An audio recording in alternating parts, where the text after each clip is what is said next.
GDA की leadership को, पीर बगाड़ा साहब के पूरे खानदान का मैं मशहूर हूँ। मेरे बुजुर्गों के वो दोस्त रहे हैं। आपने साबित किया है कि आप खुददार हो, गैरतमंद हो, इज्जतदार हो। आप इमरान खान ना मेरा रिश्तेदार है ना उससे यार मेरी दोस्त। लेकिन एक चीज़ मैं कहूँगा, ये जो नौजवानों ने हिम्मत की जो है इमरान खान का साथ थे, उनको मैं सलाम भी करना चाहता हूँ। और जो ये फैसला करने वाले उनको अंदाज़ा ही नहीं था कि इमरान खान के साथी इतने तादाद में इलेक्शन जीत जाएंगे। जब फैसला हो ही गया था कि पूरा सिंध पीपल्स पार्टी को देना है, तो अब मुझे बताओ मैं फौज को कैसे नाराज करूं कि 2 सूबाई सीटें आ गई हैं मेरे पास, एक मेरा बेटा और एक हमारे सांगड़ से। तो अब ये सीटें भी अगर मैं रखता हूं तो फौज नाराज होगी। लिहाजा ये दोनों भी हमें छोड़नी पड़ेगी। इस पे भी जरदारी साहब के लोग आ जाए, क्योंकि फौज को नाराज करके तो हम चल नहीं सकते। अस्सलाम वालेकुम। मैं इस्लामाबाद से बतौर तहरीक इंसाफ के एक अदना वर्कर के और इमरान खान के एक सिपाही के GDA की लीडरशिप को, पीर बगाड़ा साहब के पूरे खानदान का मैं मशहूर हूँ। मेरे बुजुर्गों के वो दोस्त रहे हैं।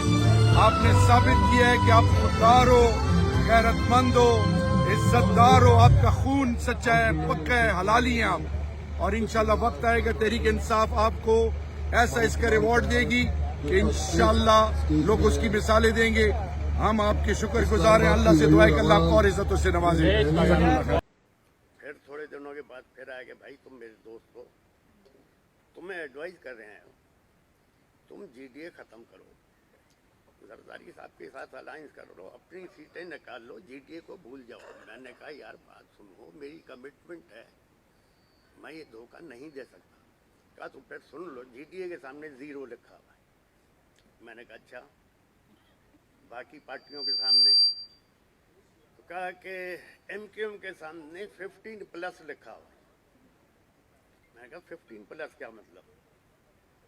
कहा कि भाई MQM का पीपल्स पार्टी से तो झगड़ा है नहीं, MQM का है PTI से झगड़ा, तो इसलिए MQM को 15+ लिखा हुआ है। आप लोगों को एक भी मैंने नहीं उठाओगे। मैंने कहा कोई बात नहीं, तो आप हारने के लिए तैयार हैं? मैंने कहा हाँ, इज्जत से हारने के लिए तैयार हैं।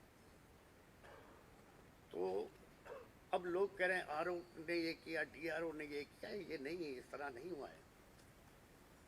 ये सब कुछ 3 महीने पहले ही डिसाइड हो गया था। कहाँ डिसाइड हुआ, कैसे हुआ? और ये एंटी स्टेट इलेक्शन हुआ है। जिन लोगों ने भी ये करवाया उनको ये सोचना चाहिए कि ये इलेक्शन एक गंद करवा दिया है,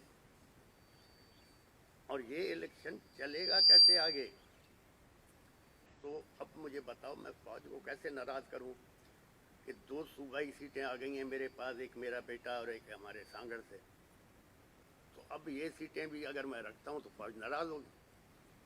तो लिहाजा ये दोनों भी हमें छोड़नी पड़ेगी। इस पे भी जरदारी साहब के लोग आ जाए, क्योंकि फौज को नाराज करके तो हम चल नहीं सकते। बाकी हमारे दोस्तों ने कहा है पब्लिक का प्रेशर बहुत ज़्यादा है कि हमें तहजीब के दायरे में रहते हुए, कानून को सामने रखते हुए एहतजाज करना है। हमें कानून के मुताबिक ये हमारा हक है। जिस मुल्क में आपको न इज्जत मिले, न इंसाफ मिले, तो लोग क्या करें? कानून हाथ में लेंगे। हम कानून हाथ में लेने ही नहीं चाहते।